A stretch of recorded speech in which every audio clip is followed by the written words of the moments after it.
All right, guys, welcome back to the Iron Squid number 2, as we have now aLive versus HerO going up against one another.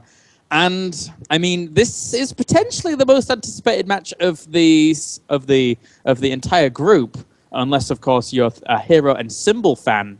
If that ends up happening, if HerO wins this series, then I don't know, fireworks are going to go off everywhere. My mind's going to explode. I'm thrilled regardless. We already know one person who's in the winners finals of Group A. Again, these brackets are structured very similar to the GSL brackets. There's 4 people playing a 4-person double elimination group. The first 2 players to get 2 wins advance on through as first and second. So right now, HerO and aLive have played no matches yet, but they're both certainly having some momentum behind them. aLive, I almost feel like if aLive were a unit in StarCraft 2, he would be the Marauder. Mm-hmm. Right? Like, there's this muscular clunkiness to the play, where there's just like, there are a lot of heavy Marauders, a lot of Vikings, not a lot of Marines. aLive is one of the few Terran players I've been watching lately that doesn't emphasize these mass Marine numbers in the late game. It's pretty cool to watch him play it out. And of course, HerO, I mean, James, who doesn't like watching HerO play? Oh, God. When I was writing my preview, I had to actually stop myself writing too much. There's just a lot which he can do going into mid, late, every single thing. His multitasking is sublime to watch. So, Sean, I just want to get into the game. I just want to get into the game. Oh, well, I wish we had that power. Yeah? Because, of course, for many of you who are perhaps unfamiliar with the Iron Squid, it is a French tournament, and the Iron Squid is excellent at doing coverage of all sorts of different languages. So we're the English casters, there's a French casters, I believe there will be even Russian coverage as well, and some German. So we're just one of the few, and when the French casters start on up, we're going to be hopping into the game, but let's talk about the fact that Liquid HerO has had so many painful losses against Terran and GSL, has looked so weak against Terran, foreigners in MLG that people were shocked that he'd lose to, and then he 4-0s Tasia to be the back-to-back winner of DreamHack Winter. Yeah. I mean, his PvT has like gone through the roof lately. It's pretty insane, actually. I mean, I wasn't able to watch the games live of HerO actually playing against Tasia, but obviously I managed to catch some VODs. So I was thoroughly impressed by his play there. I wasn't 100% sure as to whether it was down to him just knowing Tasia so well, since they probably do practice quite a lot together, and he was probably able to eke it out maybe like that. But still, taking that kind of play and taking it over to another Terran in the form of aLive, who, for all intents and purposes, has, you know, styles that can sometimes be akin in the form of the way in which they put on aggression. It could be easy here for HerO. And also, this is online. HerO has time and time again had to battle with offline nerves and issues, but it being online, I think that HerO just might be too comfortable here for aLive. I think that might be the problem for him if it happens. You know, there's this weird thing that does happen when you are a player who uses the style of heroes. I want to contrast this with someone like MVP, where MVP you will see have these long periods where he seems to just not lose, and then long periods where he seems to just not win. And a lot of that is that when you rely on heavy defense, on avoiding engagements, on conserving units, things start to follow down these predictable lanes. And that's what allows for that consistency of win. But if someone solves your style, you end up going on those long periods of losses. But HerO does tons of micro, selective engagements, attacking at wild times, using odd counters. And as a result, he has this high variance, very swingy style, where what you'll see is that he's not putting up a lot of tournament wins until a lot of those questions get solved. All the players that you see who do these crazy aggressive type tactics, soon enough figure out what the best moves are, and then just they seem to be unable to win, and they're always surprising their opponent. So guys, let's jump right on in to our game now. as we do have spawning up to the northern position here as our blue Protoss, the winner of the most prize pool in the last weekend, I would say.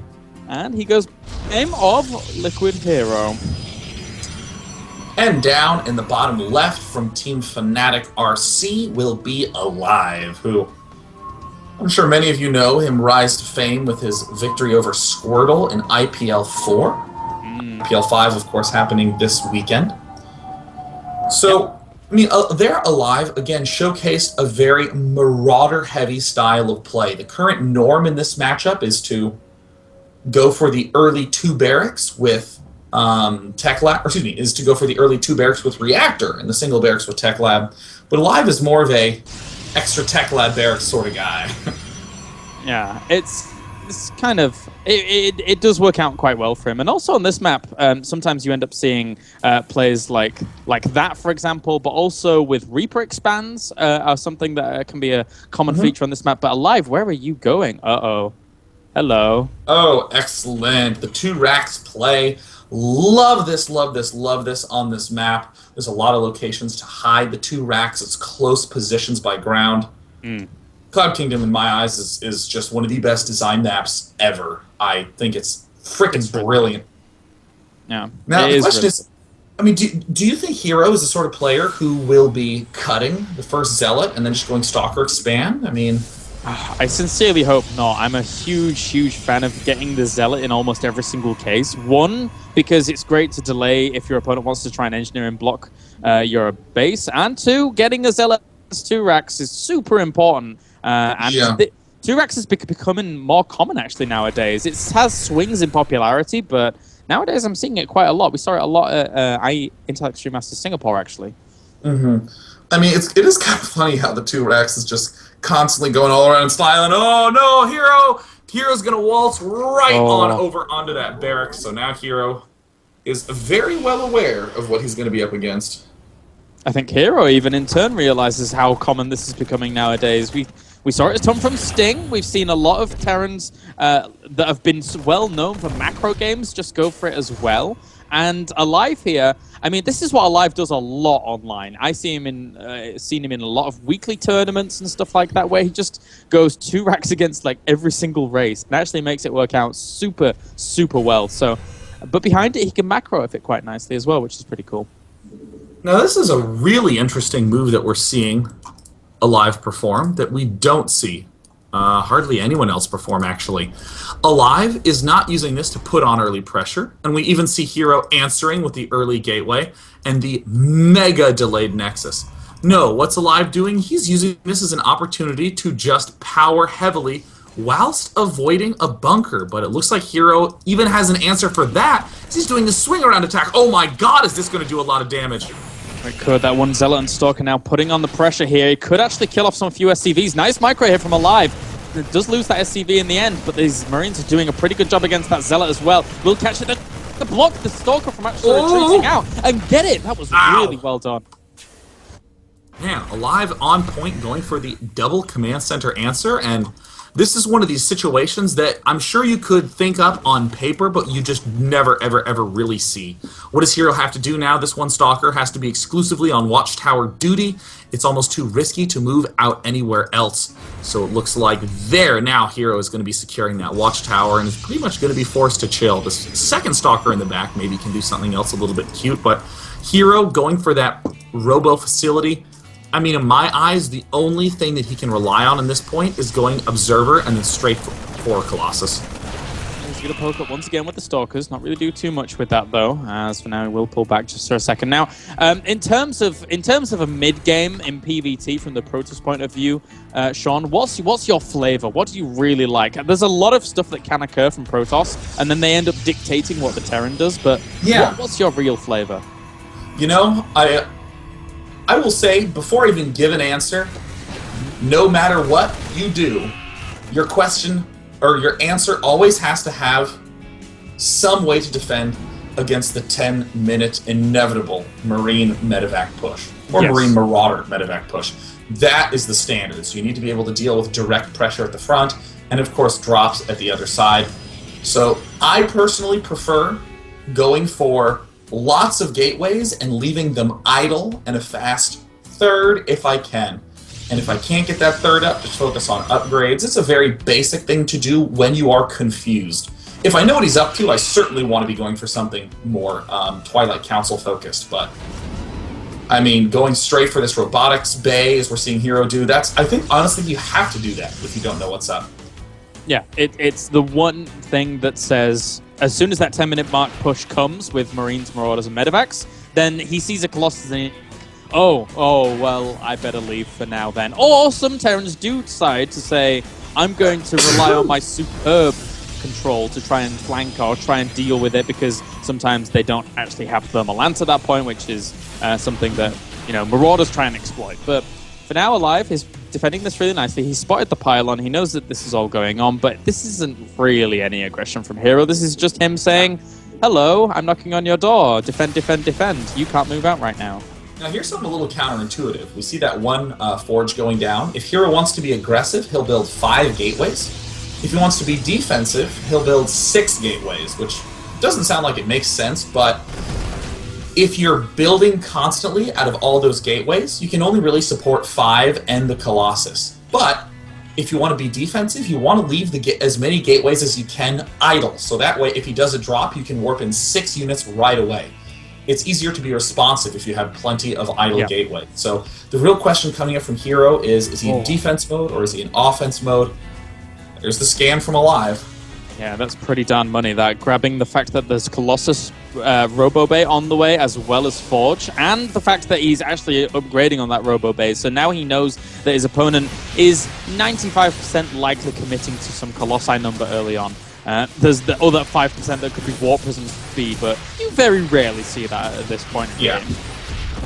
And it looks like, oh, HerO's going to be going for a third thing that I neglected to mention. Oh, wait, minor engagement at the bottom side. Look at how many Marauders aLive has. Such a Marauder-heavy player. Oh, HerO even losing track of those Stalkers for a moment. Those will pop quickly. HerO is going for a defensive variant. We see that there's that Twilight Council. He is going for the 5 gateways, but rather than go for Gateway 6, he goes for Gateway, or excuse me, he goes for the Twilight Council, and it's likely to be a blink play. Yeah, and that blink play, just if you end up having your Colossus die off, blink plays are really, really good as the base to then say, and then just deal with some of the fear units. Whoa, he's going to through these units, taking off some of the Stalkers, but loses them all in the process as well. But now that those Stalkers aren't there, HerO can't necessarily keep poking forwards, because if there's like 1 or 2 Vikings out, he has nothing to really deal with that at this point. So that was good decision-making. But this is a smart play from HerO to have, pushed out so far, because he's saying, okay, 10 minutes hasn't come, I'm not seeing any medevacs. 11 minutes come, I'm not seeing any medevacs. Let me go to this watchtower. I don't see any medevacs. I'm going to attack because you probably actually went for a 3rd command center. So now we even see HerO very far away from his 3rd base, but he's adding on more gateways, getting blink, getting that +1 attack. Really slick play from both players. And look at that, aLive. 4 barracks with Tech Lab. That guy loves Marauders. Wow. Apparently so. But it's really an astute read that you make there about the 3rd command center and the potential of, anything air-based. And right now, aLive, he's trying to compensate that by getting his 2nd starport down, as well as probably another reactor on there eventually. So aLive right now, I'm actually kind of scared a little bit for HerO in the way in which the upgrades are turning out, because aLive is powering out massive amounts of upgrades here. And unless HerO is able to swing into Templar Archives pretty soon and get some good kind of amounts of Colossus and High Templars out, once these Vikings come along, HerO's not going to be too healthy. Yeah, aLive is known for his pressure in the mid-game, and look at that. More Tech Labs going down. Sure, there's another reactor as well, but man, that guy loves his Marauders. I mean, I don't know how else to say it. The Marauder-focused play is the big mid-game aggression. It's that well-rounded unit that's not terrible against everything or against anything, but it's not particularly amazing against a lot of units, with perhaps the exception of Stalkers. But Marauder Viking is a great way to take a 4th base fast, and that is a technique we see aLive do a lot as well. Most people really like the idea of going for extra, going for the Ghost Academy, building more barracks, but aLive very much so likes his bases. Yeah, he does. He's the kind of guy that... Well, it's interesting because, aLive, he can mix in cheeses really, really strongly, but he's not afraid to sit back on that macro as well. And here, HerO getting his charge, now getting his 2-2. He's going to be slightly behind in terms of these upgrades. He should be chrono boosting these profusely to try and find that catch-up, but he does. I don't think he has full intel right now on exactly how his opponent's upgrades are going. I mean, pretty typical game from both players at this point in time. Nothing mind-blowing. Some clever little transitions, but no matter what, at the end of the day, both players are just gearing up to build a lot of their standard late Death Ball style armies. And interestingly, aLive doing something I haven't seen him do in ages. 4 barracks with reactors now. And going for the Ghost Academy. He's rounded himself all the way back to that late game composition. Still, in his current army, he has 21 Marauders and 17 Marines. That is a super Marauder heavy composition, but it's now going to be boiling down to another one of those standard mass army engagements. Yeah, and it's cool actually how, because you were saying how much he's liking his Marauders, how many he actually puts in his army composition, but it's cool that when you end up transitioning into that Ghost Academy, how easy it is for you to get those big numbers of ghosts out very quickly because of how many tech plans you have on barracks. So that's one of the extra dynamics that works so well for Terran here going into that late game potential. Yeah. Ghosts going down, Storm going down, Gates going down. But not a lot of action going down. No, it really is that mentality of just sitting back, getting perfect compositions, and I actually feel scared for the Terran when that actually happens. Protoss, perfect composition is absolutely terrifying. 6 Colossus out right now with the 7th on the way. He's mad. And actually, this is an interesting little solution that we're seeing pop out of HerO. So the average Protoss Bear uses the following logic. I'm not going to build that many Colossus. I'm only going to go for 3 to 4 before I really start focusing on Templar. And often you'll see players not really have that many Robos. Until super late, they'll build 2 Robos and say, okay, if my army dies, I can bounce back up to 4 Colossus really quickly, and then do that attack again. But what we're seeing HerO do is he's way overbuilding the Colossus. He's up at 8. And yet back home, he's making nothing but gateways. So it's the reverse logic. He's saying, you're going to need to have such a stupid amount of Vikings. You're going to have to overbuild them. And then when these Colossus die, I will make the oh-so-awesome Zealot Archon army. And oh my god, the 3rd is completely wide open, Kalaris. Oh, he's going to push in here. The Archon's doing a ton of damage as well as those Zealots, but here comes the entire army of aLive. It's going to try and find position on those Colossi with the terrain advantage and those Vikings. He manages to somehow save a lot of those SCVs as well as the command center. But for now, still he has to be very scared of that massive AoE potential from HerO. Uh-oh, Templar at the back. One gets sniped, looks at the second one. Oh, manages to execute an excellent storm. I mean, this is unusual to see, just, again, this many Colossus 3-3 upgrades now coming up for HerO. They're not very fast, but 4th base is up for HerO. More photon cannons going down. HerO just making sure he has the needed defense. A small Zealot break-off. What a slick move. Managing to send those Zealots straight up into the main base. That's very cool as well. During all of that, aLive did have his 4th actually cancelled, one of his expansions cancelled down to the bottom right-hand corner. But those Zealots are doing a little bit of damage in the main right now, and aLive actually could take a lot of damage from these Zealots. The 2-2 right now. Protoss don't necessarily deal with them that well, and he's actually going to push in for a kill at the top. But will those Vikings be able to do enough damage to these 7 Colossus that are there? We're seeing massive damage down on virtually everything. There's almost too many Marauders, and aLive amazingly takes him nearly a full 30 seconds to kill off those Colossus. And while all that was going on, HerO warped in a massive amount of gateway units. And the scary thing for Terran is that round 2 is right around the corner. And there it comes, more units galore. HerO is going to be able to blink down, track up every single one of these units. And behind that, he killed off his opponent's almost entire income. So right now, I mean, there's been a ton of actually workers killed off. There's others all at other locations, but I mean, he shut a lot of it down. So aLive doesn't really have a bank to start re-maxing out, whereas HerO has the income and all of the bank there to try and get out a lot of Zealots, a lot of High Templars, and they work so well in tandem with one another. And there we see HerO saying, I have more gateways and you have more locations to cover. Zealot Stalker at the front, Zealot at the third base. aLive doesn't even have a way to reinforce it. HerO is losing the exchange up at the top side, but it's all worth it down at the third, doing just brutal amounts of work on that expansion. We see more Zealots swinging on in. Templar with a lot of Storm energy, trying to find the money spot to plant that Storm down. It doesn't even matter at this point. GG. Liquid HerO takes a compelling game number 1. Wow, that was... I mean, mid-game wise, I was expecting a little more aggression from either player, but, I mean, that's the problem, right? As soon as you get Blink up, you can't necessarily go for that drop aggression we sometimes like to see from aLive with, very heavy Marauder-based drop aggression that can kill off buildings super, super quick. And that's one of the fundamentals that aLive likes to rely back on. And then, meanwhile, HerO's just, well... I'm just going to get my bases and max out and make a really cool army. Yeah. Thumbs up. Right. Scary stuff.